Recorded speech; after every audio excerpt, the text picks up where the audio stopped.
all for gathering here today on such short notice to discuss this very pressing issue that has come to our attention. Recently, I received this photo of individuals gathering at the Scramble Light, and as many of you know, our students have become quite upset over this display.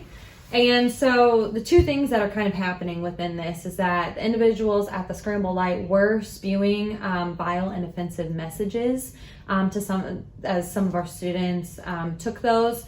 And our students are then kind of counter-reacting by engaging in efforts to counter the campus speakers. So we really need to work as a team to address both of these issues. So our students have reacted by responding with various protests, marches, newspaper ads, and even holding their own meetings to discuss this issue. So I wanted to get all of your opinions on this today and all of your input. So Chief Johnson, what do you have to say about this? Hello everyone. Just right off the bat, we're going to get a couple officers down there to the scene immediately. Should anything get too crazy, hectic, obviously they'll be there to step on in. The U.S. Supreme Court does mandate that this person does have the right to speech. Obviously, we can't deny him that.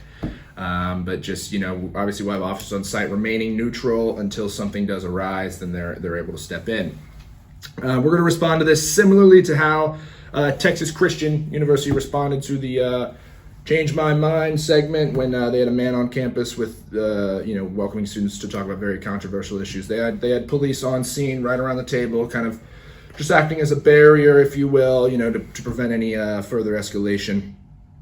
And obviously traffic's an issue, so we're going to monitor traffic, make sure we have room, we can get emergency vehicles in if necessary, stuff like that. But the Chronicle posted an article which cited some universities having designated free speech zones. So my team is actually looking more into that. I know we're working with legal services on that one to see what we can and can't do. So I'll keep you all updated about that.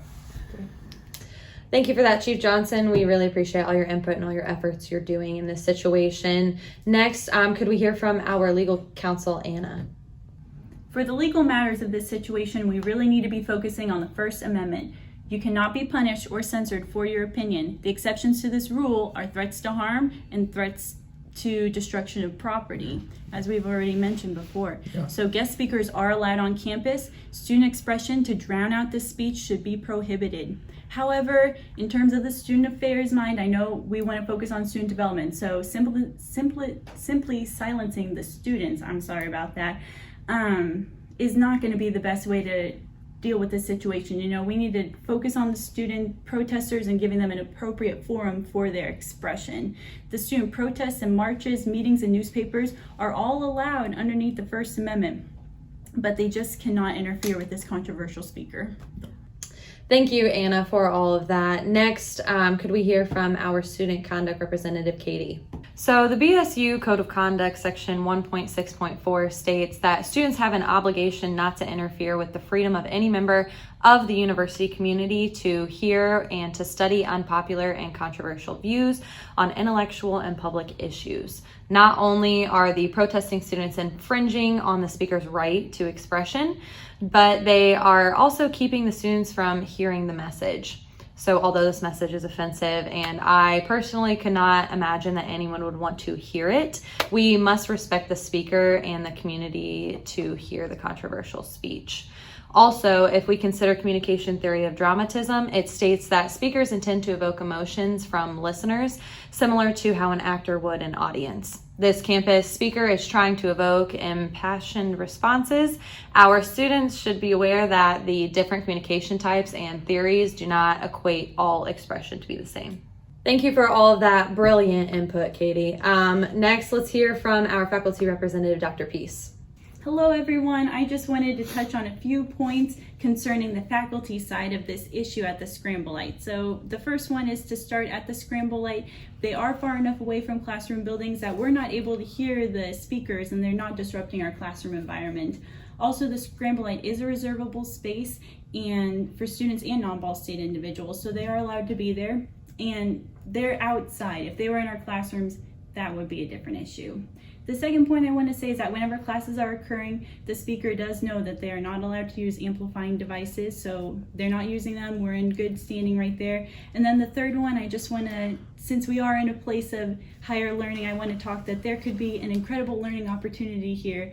There's a learning theory called social constructivism, which states that knowledge is created whenever people collaborate and problem solve together. So this could really be an incredible opportunity for our students and the community and the speaker. Obviously, there are other ways that we can work with this issue with the students, but I just wanted to touch on those few points with the faculty side. Yeah, and I'll make sure that we go ahead and, we can put something on social media. Obviously, I don't want to say, students show up in support or resistance, but I guess, if students are going to gather, please make sure not to bring, megaphones, amplifiers, that kind of thing, just so we're all, we don't want students obviously getting into conduct issues. So, yeah. That'd be great. Cool. Thank you for that, Dr. Peace. To kind of wrap things up, let's lastly hear from our marketing representative, Jacob.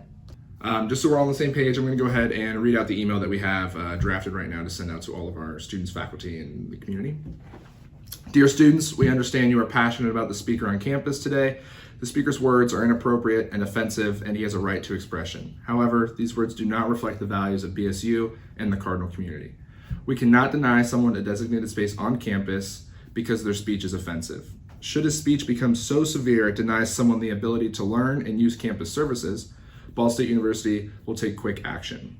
Please contact UPD if he is disrupting classes or blocking you from services, as we can move him to a different location. Once again, the university does not condone his message, but we will uphold his right and all other speakers to protected speech on campus.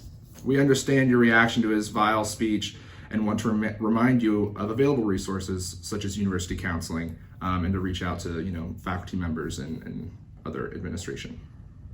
So that's what I have so far. Obviously, we'll be editing that and taking feedback as much as possible. I'll also send all of you a copy of that, so we'll get that taken care of. Thank you all so much for all of your input and all the work that you are doing to kind of handle this the best way possible in order to reflect the university's values and policies.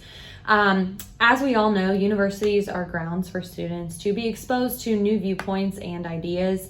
So expressions should not be stifled, even if the messages are offensive. Kohlberg's theory of moral development consists of 6 steps and final stage of universalized morality. To reach this stage, an individual takes into account the perspectives of all involved parties to make a decision. So we want to propel students to this stage of solidifying their ethical principles and considering actions of all of those around them. Finally, FIRE is the foundation of individual rights in education, who protect the rights of students and faculty at American institutions of higher education. So we can consider reaching out to FIRE possibly in the future for instances where students and other Ball State members are questioning their civil liberties. Their website offers various tips for activism, the FIRE Student Network, and on conferences.